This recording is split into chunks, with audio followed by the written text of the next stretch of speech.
I'm very pleased to be here today, and I wanted to thank Mr. Vinerti for inviting me here. It's a great honor to participate to this festival.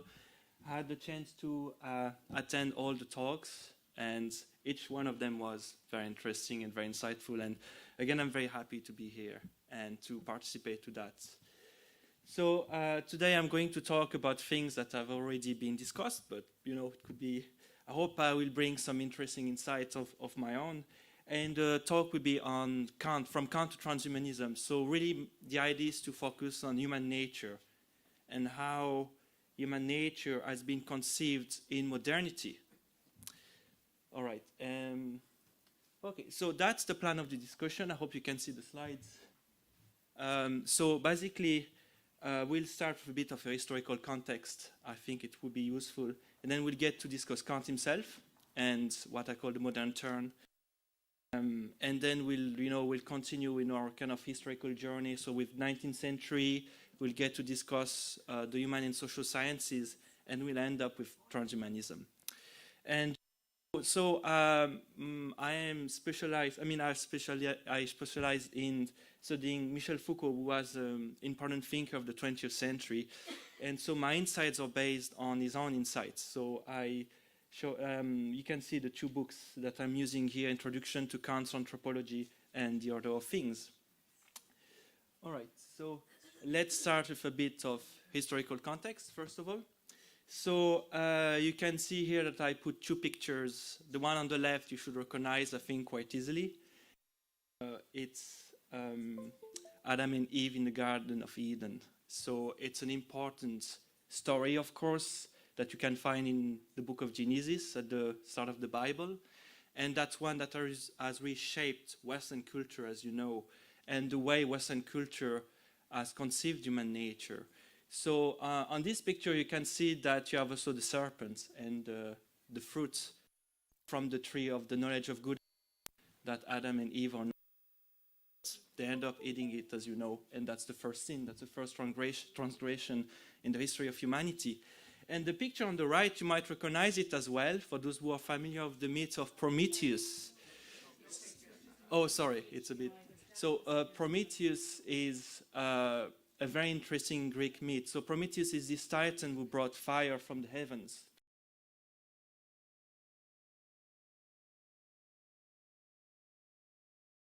Technique, and that's to develop, basically. So again, that informs as well a certain understanding of what is human nature. So, okay, so if we want to understand what is human nature, a very central notion is the notion of finitude. So what do we mean by finitude? Finitude is everything that pertains to the question of our limits. Of our limits as, sorry, yeah? We're not seeing your slides at all. Oh, it's not displaying, sorry, okay. It's a bit of an issue, all right. I hope this can be fixed, but otherwise you just have to focus on my voice. I'm sorry about that. Hope it's okay. So as I said, the notion of finitude is important in the West because it pertains to our limits as a species, right? And we are like finite beings in the sense that we have a limited lifespan, and there are limits to what we can do, what we can know. So it's very central to the way that we understand ourselves. And also a kind of important notion is whether or not those limits can be overcome. So that's something that has always obsessed us, like whether or not the limits that we have as human beings are definite, or if they are like fixed once and for all, or if we can overcome them. So, sorry. So if we look at in general, at the traditional approach to reality that has characterized the West for centuries and even millennia.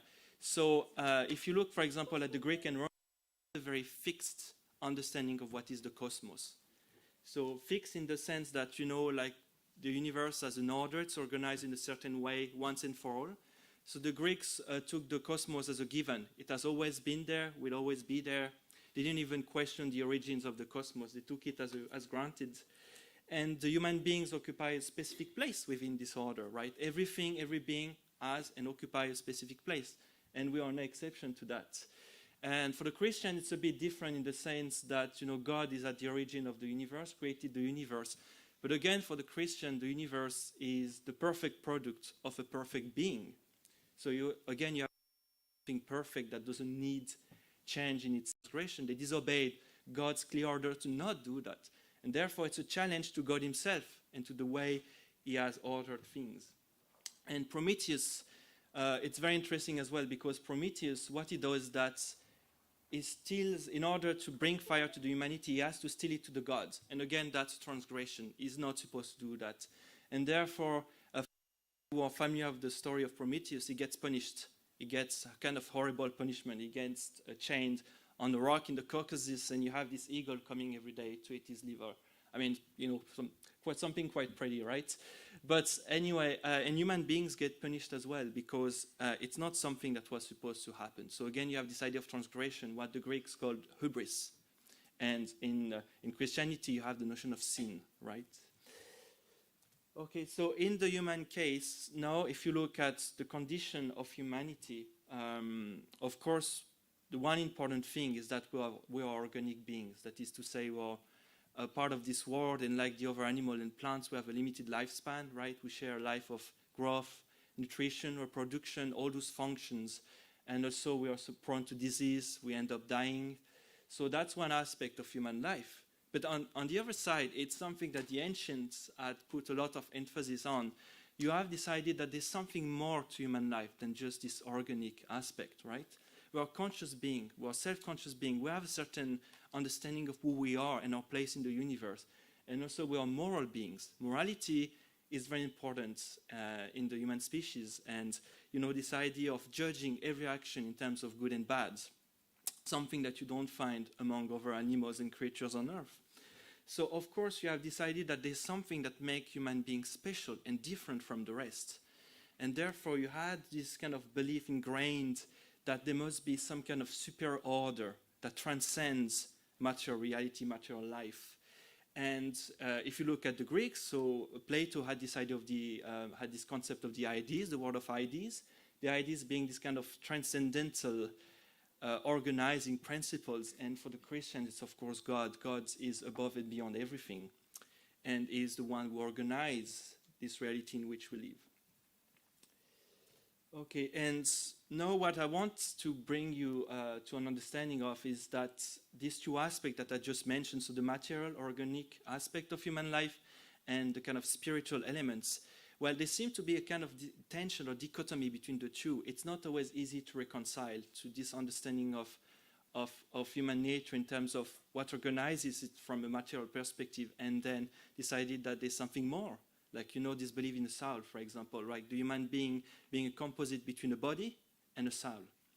So it's something that the ancients have been kind of grappling with, trying to make sense of it. And for those of you who have been here on the first day, the lecture of Dr. Casey, I think he explained that very well, this kind of tension between body and soul, and how he tried to make sense of it. So at the level of reality as well, between material reality and all those concepts that were supposed to transcend reality itself. And so you have this idea that within human beings, so we are free beings, we are capable to make choices, and we are so there must be something in us that transcends pure materiality, and that is God-given. Therefore, this idea that we are created in the image of God. That's the whole idea, basically. Yeah.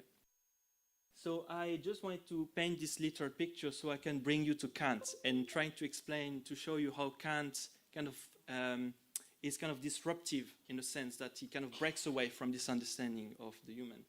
So in order to understand Kant, I don't know if you can see the slides now. Is it better? No? Okay, great, super. So Kant is the person on the left, just if you're wondering. I think it's... Okay. So Kant is an important thinker of the Enlightenment, so the Enlightenment, which is this great movement of the 18th century. And in order to understand really what Kant brought that was so original, you have to understand the context of his time and the two main theories that pertain to how it is possible to know things. So at the time of Kant, you have two different theories that compete and that are trying to explain how it is possible for human beings to acquire knowledge of things. So one of them is empiricism. So empiricism, the idea with empiricism is that everything we get to know through our senses, through experience, the direct experience of the world through the senses. And that's what is at the very origin of the modern scientific method. If you think about Francis Bacon and all the legacy of Francis Bacon. So that's really this idea that we get to know things only by relying on our senses. And therefore, the big idea is also that of the mind being a tabula rasa in Latin, a blank slate at birth. The idea that babies, when they are born in this world, they have absolutely no clue about anything. And the only way to acquire any kind of knowledge at all is only through experience. But you see, the rationalists on their sides do not necessarily agree with that. For the rationalists, knowledge proceeds ultimately from the mind, and the highest kind of knowledge are mathematics, logics, these kind of sciences that do not seem to depend on the senses directly. So, and why is it important to emphasize that is for the rationalists, the senses are problematic. The senses lead us into error. So think about this very famous example of the stick. If you take a very straight stick and you plunge it into the water. Now, if you were to trust only your visual, like your, if you were to trust only your senses, like your vision, it would seem that a stick becomes distorted when you plunge it into the water, right? Part of the stick becomes distorted. But we know it's not the case. It's only a question of optics. It seems like it's distorted, but it's not. So you see here are the senses are problematic. And for the rationalists, you cannot trust the senses. It's not possible. So you have this idea of knowledge residing in something that transcends pure materiality. It must necessarily transcend materiality in order to be sure and secure. So you have here this kind of, as you see, tension. And it seems that those two views of knowledge don't seem very reconcilable. You cannot reconcile them. And why is it important to mention that is that because they produce two different views of the subject. One of them being, this idea that we're a natural creature, and therefore we get to know things through material means. And the other one that, well, there's something in us that is, again, beyond materiality. So this idea of the soul and the mind, the spirit, you name it. So, and what Kant does here is that Kant thinks that both views are interesting. It doesn't necessarily see them as opposed. He thinks that maybe, just maybe, there's a way to reconcile them, right? So that the whole, an important part of the Kantian project is to try to reconcile the empiricist and the rationalist, which is, as you can guess, a massive, massive project in itself. So how does he do that? How does he try to reconcile these two views of the human being? Well, the important thing to understand with him is that he's an admirer of the scientific method. He sees that the scientific method has produced results. It helps us understand the world better.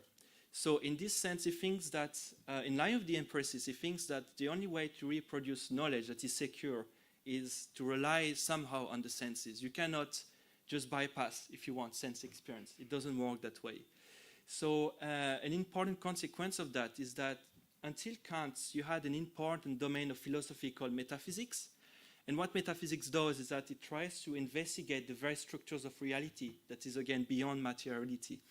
And therefore, things such as the soul or God were legitimate object of inquiry. The metaphysicians and as well as the theologians were really trying to understand what is God, or who is God, what is the soul.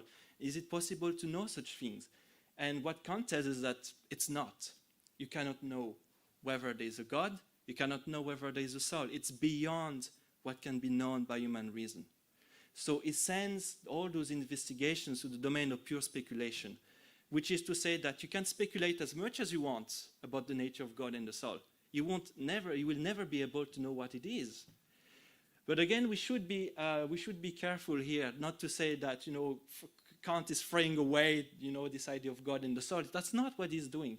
What he's doing is just telling us that yes, you can believe in God, yes, you can believe in the soul, but don't pretend that you can know them.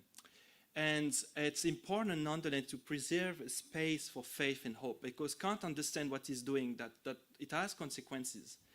And he thinks, he understands very well that in order to justify the understanding that we have of ourselves as rational, as free, as moral agents, you need to believe in the soul. You need to believe in God. Like those are kind of preconditions in order to justify a certain understanding of the human being. So he still wants to preserve this space for faith and for hope, right? Okay, that's very important to understand that. The other important element that he does is that until Kant, any kind of knowledge was, knowledge, human, like it was understood as, the human being projecting their own faculties into the world and trying to understand things as they are in the world. And Kant thinks that before we get to do that, we have to understand ourselves as knowing beings. The most important kind of inquiry, before any other kind of inquiry, is about ourselves.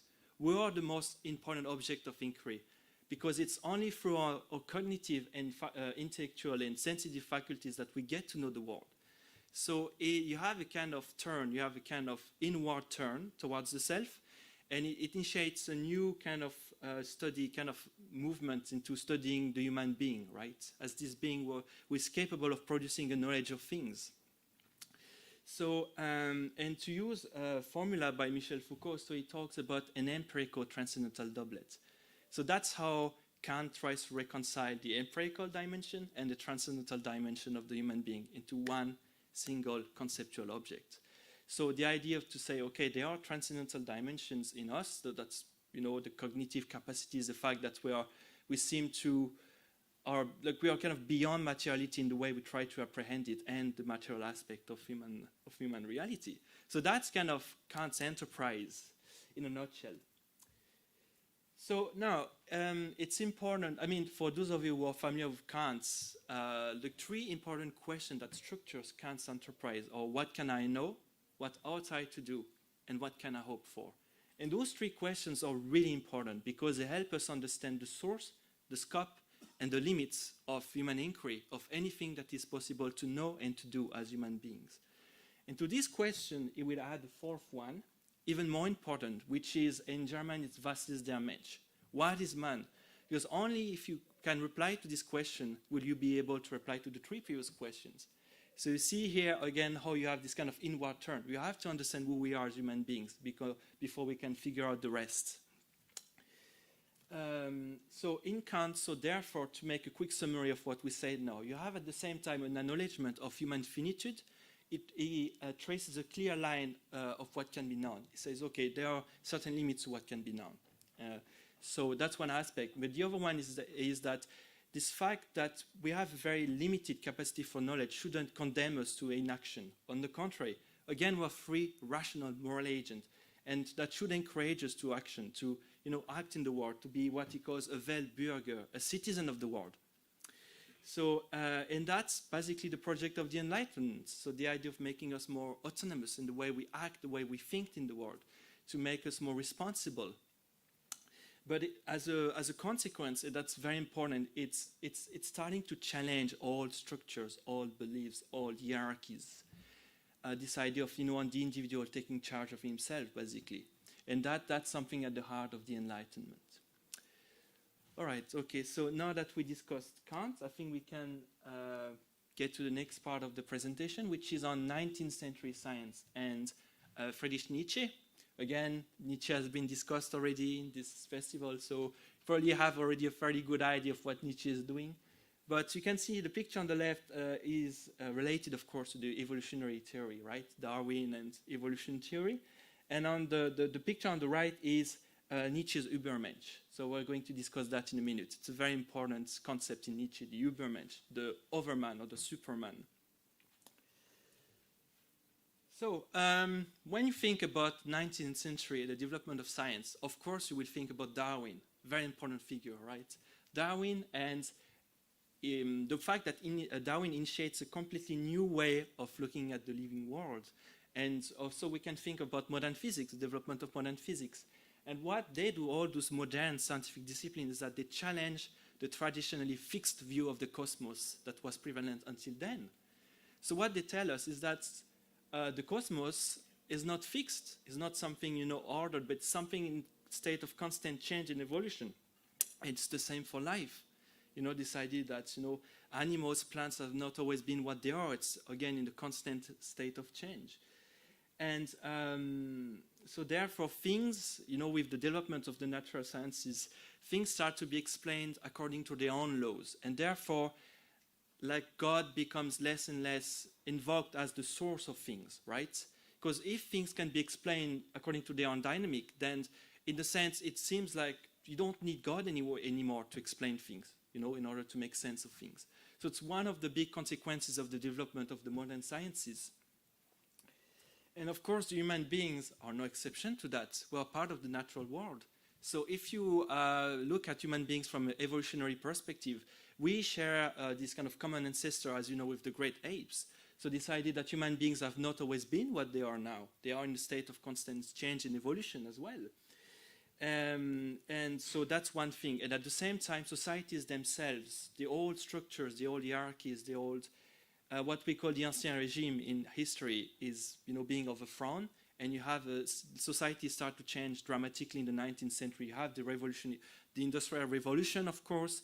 You have the advent of modern, secular, bureaucratic societies. Societies in which are governed by a certain rationality, in which all beliefs are discarded. So that's what the sociologist Max Weber called the disenchantment of the world. Decided that people had a certain number of beliefs. They saw the world in a certain way in the past, and all those beliefs are kind of falling apart. The world is becoming disenchanted. So Nietzsche, that's where Nietzsche comes in. Nietzsche, important thinker of the 19th century, very controversial figure, of course.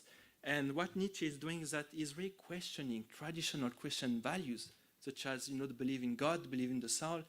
And he thinks that they are completely outdated, they're archaic. They shouldn't, they shouldn't be there anymore in the society in which he was living. So, for him, human nature is not something fixed one and for all. That's very important. Human identity is something that is not fixed. And we become our own creators. We become our own creators. For Nietzsche, human beings are the source of who they are. So, the famous formula by Nietzsche, become who you are. So we are the source of who we are. It's not, therefore, God is not understood anymore as the source of our nature, of our essence. We are the ones at the origin of who we are, in a way. So, and morality is one of the things that he thinks, it's one of the elements that we create. So morality is not understood as this given, God-given, always been there. It's really this idea that morality is the result of power struggles, and therefore it changes for time as well, it shifts. And thus in Nietzsche, you have this emphasis on power, creativity, audacity, and if, of course, you are to quote the famous Nietzsche statements, it would be, God is dead. That's what Nietzsche tells us, God is dead, we have killed him.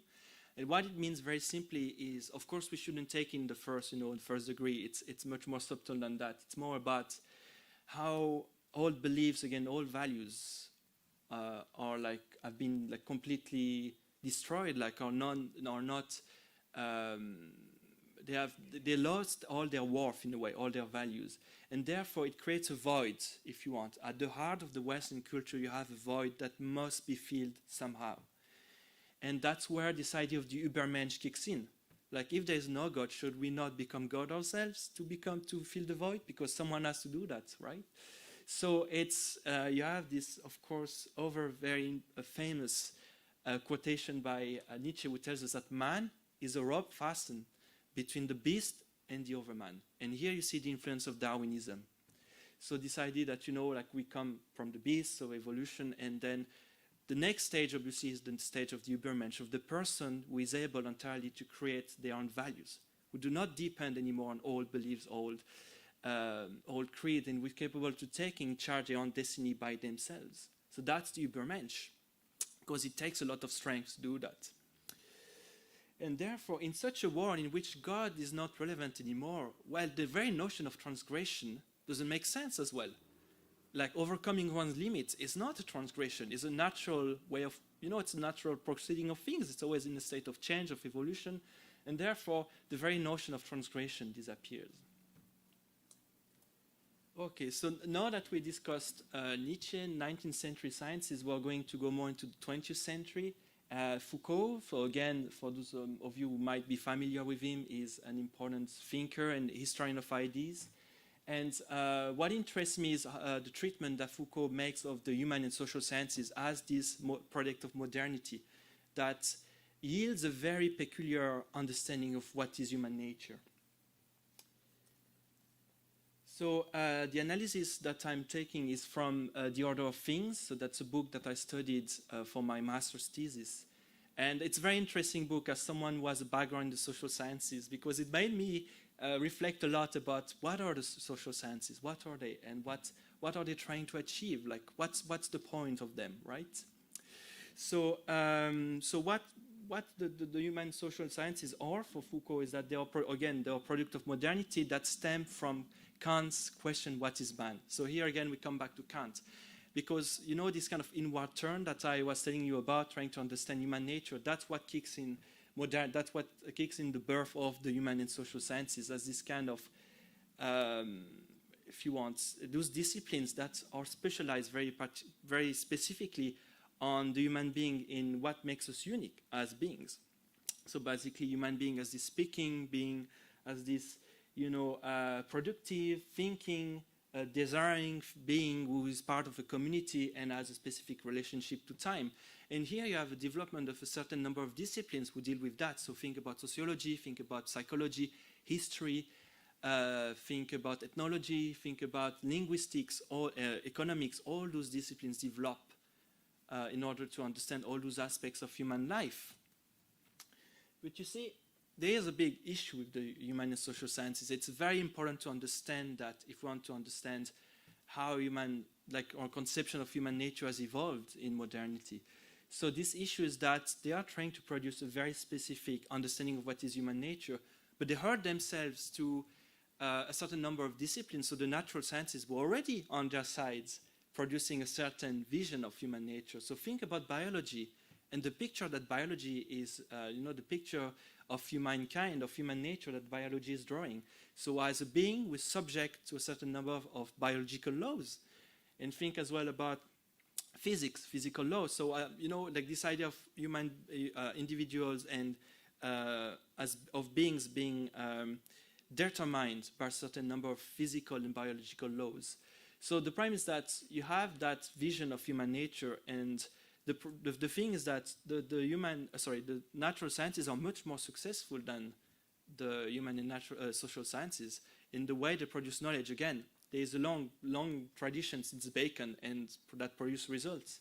So the thing is that the human and social sciences, in order to try to legitimize themselves, try to install themselves, try to show that they are legitimate as disciplines that can produce knowledge, end up kind of borrowing more and more of their methods from the natural sciences. And the result is quite unfortunate, because you see, again, what the natural sciences are producing is an idea, is a vision of a being that is determined through and through. Whereas the humans and social sciences were trying to understand human beings in what makes us peculiar, as this being that, on the contrary, seems to be a free, rational agent, able to, you know, make decisions of their own. So, and what it ends up, unfortunately, doing at the end is producing a vision of a being that is, how to say that, that is given, that is submitted to a specific number of social, of linguistic, of psychological laws and psychological mechanisms of which we are mostly unaware. So think about psychoanalysis, Freud, that tells us that, you know, there's this part of ourselves called the unconscious that, you know, controls an important part of our psychic life, and we don't even realize it most of the time. And if you think about psychology and how psychology was in Greek the science of the soul, so psyche and logos, right? Psyche being the soul, end up being basically neurobiology. It's geared toward more and more towards that, understanding the psyche as simply connection between neurons. And sociology as well end up doing that, you know, like studying those mechanisms, those structures of which we are not aware, and that kind of dictates, if you want, the way we speak, we think, and we act in the world. So this whole transcendental dimension of the human being, again, as this free rational being, at the origin of their own action, is kind of disappearing. Like the human senses are kind of erasing this idea of the human being. So the whole transcendental dimension is collapsing, in a way, on itself. It's not without consequences, if you want, because if you try to think again about what the natural sciences have produced and what the human and social sciences have produced in terms of their vision, their understanding of the human being, well, the traditional understanding of the human being is gone. like this idea again that was very at the heart of the Christian religion and of Western culture, of this human being, as again like free, rational, etc., has disappeared. It's gone. But at the same time, the other consequence is that the traditional barriers, moral, divine barriers, that were kind of keeping us in line in a way, making sure that we weren't like going too much astray or like too much berserk. Those barriers have disappeared as well. They're gone. So it's interesting because now you see we come back to this notion of finitude, of the limits, the possibility to overcome those limits. It seems like, well, the only way to overcome those limits in the absence of the soul, I mean, if the human being is not this ensouled entity anymore, well, it can only happen in a material way. It's only if you want to, this idea, like there was this idea in the past that, with the soul was immortal, so therefore we could escape this life, and, there was hope after death, right? That death was not the end of it all. But now, if the soul is gone, the only way to do that, again, and here I guess I could mention the very excellent lecture by Paul Kingsnorth yesterday. So the only way to do that is through material means. There's no other way anymore. And here we arrive at the last part of the discussion, transhumanism. And the question of whether transhumanism corresponds to a full realization of human nature, or is it more a disintegration of human nature, or rather of what is left of it? Okay, so what is transhumanism? I think you already have a fair idea of what it is. Like there were, again, it was mentioned several times during this festival, but I'm going to go through it again and try to give a kind of a brief kind of picture of what is transhumanism. So it's a movement that started roughly in the 70s, 80s, that started in a certain number of academic milieux, but that has been expanding and is expanding at the moment, that is spreading in different areas of society and of life. And again, I think Paul Kingsnorth did a very good job yesterday of exposing how like transhumanism as a movement is spreading more and more. It's really like getting more and more prevalent in our lives. And what is the transhumanist movement trying to do? Well, it's trying to enhance, the whole idea is to enhance human beings. That is to say, like this idea that, as human beings, we have, again, a certain number of limits, and the idea of expanding beyond those limits, creating a new kind of human beings that would transcend all those limits. And it relies for that on a certain number of technological and scientific advancements. So here I put a few examples. So for those of you maybe who are familiar with genetic engineering, so anybody here knows what is genetic engineering? It's very, very interesting, right? So maybe some of you heard about CRISPR. CRISPR is an interesting technology. It has been developed by a team of biologists, and they won recently a Nobel Prize for that. So that's not marginal. It's a very important kind of research. So CRISPR is a technology that allows you. So now you know that the human genome is we know pretty much all the human genome, and the idea is that you can target specific genes within the human genome, and you would have the possibility to remove the gene and replace it with something else, another gene. So that's basically you can modify the human genome. You can transform it, if you will. So the idea is that, for example, if you have a disease in your family that is kind of hereditary, you can treat it directly at the level of the genome, right? You can at the level of the DNA itself. So it seems promising in a way, but you can see how it could be problematic as well. So you have also body-machine interfaces. So think about implants. It's something that we're already familiar with. Robotic arms and robotic legs, mainly today for medical purposes. But you have also the microchips. Again, it has been mentioned yesterday. So it's something that you can put. It's the size of a grain of rice. You put it here, and it allows you to do a certain number of things that you couldn't do in the past. So you can use it. You can have your bank details. You can have your ID. And it's supposed to be very practical, like you won't have the issue anymore of losing your bank card or losing your ID because it's there, very practical. So a virtual reality, of course. And so we can think also about how medicine has progressed. And now we are talking about things such as curing cancer once and for all. Like this idea of being able to eradicate cancer. through the progress of medicine, and, you know, fighting against aging, the process of aging, you know, which is a process that unfortunately for the moment is part of human life. But there's the hope that we can really work on that. And okay, so now the things that the human being therefore becomes understood as a prime of engineering. So to quote Thomas Lemke, that is to say, the human body can be engineered, can be modified, it can be, you know. All right, so when we look at the very basic ideas underpinning transhumanism, you see a very clear influence of evolution theory and of Nietzsche as well. Right. So evolution theory decided that transhumanists don't see what they're doing necessarily as going against nature. It's not against nature in the sense that you already have this process of evolution. What the transhumanists are doing is that they're simply accelerating a bit, right? They're simply accelerating it and directing it directing it in a way that arranges us, that is to our advantage. That's one thing. And the influence of Nietzsche is in this idea of self-creation. We become, again, our own creators, which is great, right? We are in charge of ourselves, right, in the way we create ourselves. Okay, but again, all that is seen from a very materialistic perspective. That's why I was mentioning this idea of engineering. So transhumanist project, if you look on the paper, it seems nice in a way, because you see the idea is eventually to eradicate death, to eradicate disease and suffering in general. And who doesn't want that?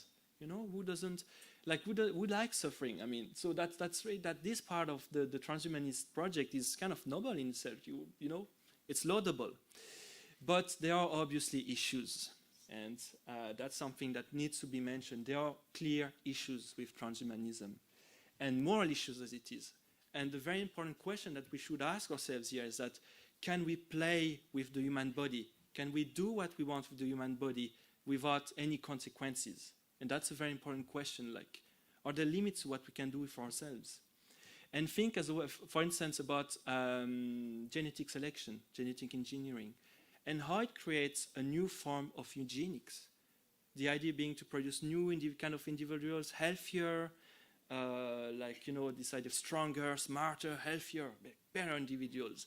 But of course, it's tied to this whole idea of eugenics. And if you look into history, if you look into the 20th century and the eugenic programs of the 20th century, well, we know the obvious issues with, eugenics, right?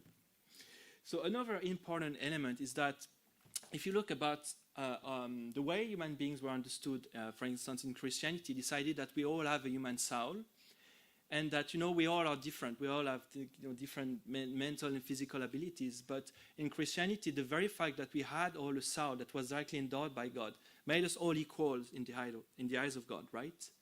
So, but again, the thing in the transhumanists don't believe in the soul. So it means that we are like nothing, that just mature creatures. And therefore, you have to think about the issues of inequality between individuals. Because transhumanism is, based on technologies that are very, very expensive, that are only accessible to a certain number of people. I think, again, if I may refer to the lecture of yesterday, there was a discussion of, what's happening at Silicon Valley and how the Silicon Valley is calling the shots on these kind of things. And basically, so the problem is that you might have the issue of increasing inequality between those who can afford to enhance themselves and those who cannot. And that's a very important issue, because how do you treat those who will be left, on the side of the roads? So it's something very important to think about, this idea of how we treat each other and of inequality, differential treatment. And last but not least, you have to think about the impact of what we are doing on the planet. So today we're very well aware of the way, the impact of our actions on the planet. You have global warming, you have the destruction of entire ecosystems, you have the exploitation of resources. And transhumanism is kind of based on the same idea that you cannot just use nature to your own profit. But there are obviously some limits to that. I mean, how long until we completely destroy this planet? And then what we will have left to do with, So it's something to really reflect about as well. And what is the cost, if you want? What is the price to pay for personal and collective development? And here we're kind of cycling back very nicely to the first point of the presentation, which is the question of finitude. Yes, in Nietzsche, we had the impression that limits are there to be transgressed. It's the same idea with transhumanism, but at the end of the day, we cannot, the limits of finitude doesn't go away, and we have to deal with it. So we have to think about our bonds as an individual and at the individual and collective level. And as I was trying to show with transhumanism and the limits of this project. So here I'm going to conclude very briefly, and I want to give you some food for thought in order to reflect on what has been said. So my question is that did the modern project, again initiated by Kant's enterprise, and which was trying to emancipate the human being by making them more autonomous in the way they think and act in the world, so which, again, a project that sounds very noble in itself. But as a consequence, question all structures, all beliefs, all hierarchies. Well, did it really make us freer and better individuals at the end? Or did it simply put us under domination of a new paradigm?